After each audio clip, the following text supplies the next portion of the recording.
Hello दोस्तों, कैसे हैं आप सब। एक बार फिर से आपका स्वागत है हमारे इस चैनल पर।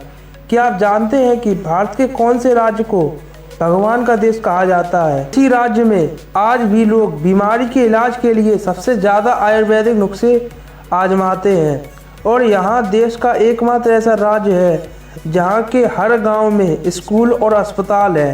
भारत में सबसे ज़्यादा शराब भी इसी राज्य के लोग पीते हैं।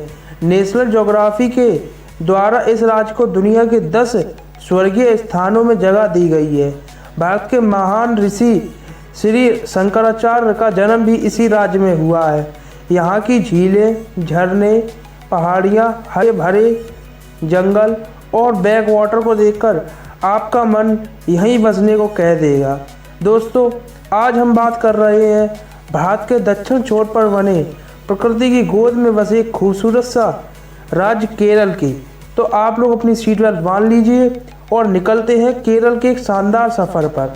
सबसे पहले बता दें कि आज के समय में केरल की कुल आबादी 3.5 करोड़ के आसपास है। राज्य की स्थापना को अभी तक 2 दशक हो चुकी हैं, पर केरल की गिनती भारत के सबसे गरीब और पिछड़े राज्यों में की जाती थी। यहाँ के लोगों के लिए चावल की आपूर्ति करना अपने आप में एक बड़ी चुनौती थी। भारत की पूर्व प्रधानमंत्री श्री इंदिरा गांधी जी ने कहा था, जब तक केरल के प्रत्येक व्यक्ति की थाली तक चावल नहीं पहुंच जाता तब तक वह चावल नहीं खाएंगी।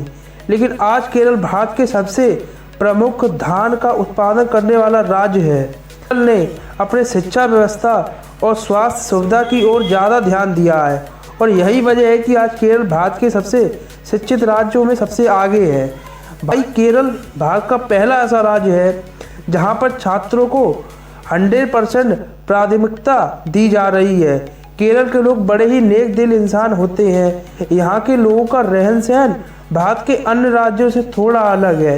यहाँ के लोग भले ही पक्के मकानों में रहते हैं, लेकिन लोगों का आय का प्रमुख स्रोत आज भी खेती है।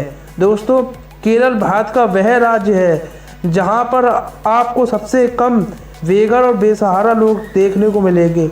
यहाँ पर 99% आबादी के पास रहने के लिए अपना मकान है। राज्य का इतना आगे बढ़ने का मुख्य कारण है कम भ्रष्टाचार। जब सभी लोग ईमानदारी से काम करेंगे तो आगे बढ़ेंगे। आज केरल राज्य की जीडीपी 139 बिलियन डॉलर है और यहाँ के लोगों की पर कैपिटा इनकम $3000 है, जो कि काफ़ी ज़्यादा है। केरल के लोग मूल रूप से मलयालम भाषा बोलते हैं, लेकिन इंग्लिश लैंग्वेज पर भी इन लोगों की पकड़ मजबूत है। भारत की सबसे ज़्यादा अच्छी अंग्रेजी केरल के लोगों के द्वारा बोली जाती है।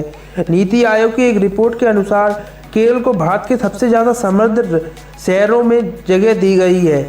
यहाँ के लोगों का रहन सहन और लाइफस्टाइल भारत के अन्य राज्यों के मुकाबले काफ़ी अलग है और यही वजह है कि केरल के लोग भारत में सबसे ज़्यादा लंबे समय तक जीवित रहते हैं। इस राज्य में रहने वालों की लाइफ एक्सपेक्टेशन रेट 75 साल से भी ज़्यादा है। आज केरल के हर गांव में स्कूल, हॉस्पिटल और बैंक की सुविधा मौजूद है। आपको जानकर खुशी होगी कि केरल भारत की एक ऐसा राज्य है जिसके हर गांव में हॉस्पिटल मौजूद है। शायद यही वजह है कि यहाँ के लोगों की भी औसत आयु भारत में सबसे ज़्यादा है। यहाँ हॉस्पिटल भले ही गांव में है, लेकिन इन हॉस्पिटलों में सारी आधुनिक सुविधा मौजूद है। हर गांव में हॉस्पिटल होने के कारण राज्य में चाइल्ड डेथ रेट भी पूरी भारत में सबसे कम है। भारत में केरल एक ऐसा राज्य है जहां पर अभी भी आयुर्वेदिक तरीके से इलाज किया जाता है। आयुर्वेद अभी भी इन राज्य में मुफ्त इलाज प्रणाली है और इस राज्य में रहने वाले भी इसी इलाज प्रणाली से अपना इलाज करवाना पसंद करते हैं। आपको बता दें कि केरल को गॉड्स ओन कंट्री कहा जाता है क्योंकि यहाँ पर सभी धर्मों के प्रमुख तीर्थ मौजूद हैं। पद्मा स्वामी मंदिर यहाँ के दर्शन करने दुनिया के कोने कोने से लोग आते हैं। भारत की पहली मस्जिद सन 629 में केरल में ही बनाई गई थी, जिसका नाम मलिन दीनार है। साथ ही भारत का पहला चर्च केरल में ही बनाया गया था, जिसका नाम सेंट थॉमस कैथोलिक चर्च है।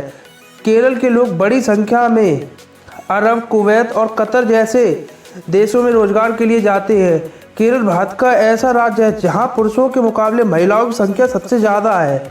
जी हाँ, यहाँ प्रति 1000 पुरुषों पर 1091 महिलाएं मौजूद हैं।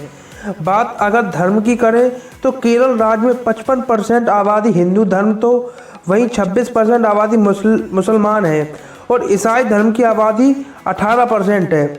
आज केरल किस स्थिति में नज़र आ रहा है उसमें यहाँ के रहने वाले सभी व्यक्तियों का हाथ है। दोस्तों, केरल एक मलयालम शब्द है जिसका मतलब होता है लैंड ऑफ कोकोनट। केरल में हर जगह आपको नारियल के पेड़ नजर आएंगे।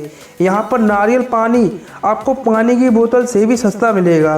भारत नेशनल रबर के उत्पादन में चौथे नंबर पर आता है और पूरे भारत का 90% से भी ज़्यादा रबर का उत्पादन केवल केरल राज्य में होता है। इसके अलावा केरल को लैंड ऑफ स्पाइसेस इस नाम से भी जाना जाता है। यहाँ हजारों सालों से केरल में मसाले यूरोपीय और अमेरिकी देशों में सप्लाई किए जा रहे हैं। हल्दी, काली मिर्च, इलायची और अदरक का उत्पादन बड़े पैमाने पर होता है। केरल की कॉफ़ी और चाय भी काफ़ी अच्छी मानी जाती है। अगर आप केरल जाएं तो यहाँ की चाय व गांव की सैर करना बिल्कुल मत भूलिएगा। केरल के पास 580 किलोमीटर का समुद्र तट मौजूद है और इसी वजह से यहाँ मछली सहित कई प्रकार का सी फूड का बिजनेस किया जाता है। साथ ही कई जिलों में आईटी सेक्टर तेजी से विकसित किए जा रहे हैं। तिरुवनंतपुरम जिले में स्थित टेक्नो आईटी पार्क भारत का सबसे बड़ी आईटी पार्क में एक है। केरल राज्य को नदियों का प्रदेश कहा जाए तो गलत नहीं होगा, क्योंकि यहाँ छोटी बड़ी मिलाकर कुल 44 नदियाँ बहती हैं, जिनमें 41 नदियाँ पश्चिम की ओर और वहीं 3 नदियाँ पूर्व की ओर बहती हैं। केरल को भारत की सबसे ज़्यादा साफ सुथरी राज्यों में एक माना जाता है। ज़्यादातर लोगों को लगता है कि पंजाब के लोग सबसे ज़्यादा शराब पीते हैं, लेकिन नहीं, केरल राज्य के लोग सबसे ज़्यादा शराब पीते हैं। केरल की फिल्म इंडस्ट्री को बॉलीवुड कहा जाता है। मलयालम भाषा फिल्मों का प्रोडक्शन यहाँ पर बड़े पैमाने पर किया जाता है। केरल जिले में स्थित पद्मावस्वामी मंदिर पूरी दुनिया का सबसे अमीर मंदिर है। कहा जाता है इस मंदिर में 1 ट्रिलियन से भी ज़्यादा सोना मौजूद है, जो कि पूरी दुनिया को अपनी ओर आकर्षित करता है, जिसे देखने दुनिया के कोने कोने से लोग आते हैं। तो दोस्तों, यह था केरल। यह वीडियो आपको कैसी लगी है हमें कमेंट्स में बताएं और वीडियो के लिए चैनल को सब्सक्राइब कर लें। Thank you for watching this video guys.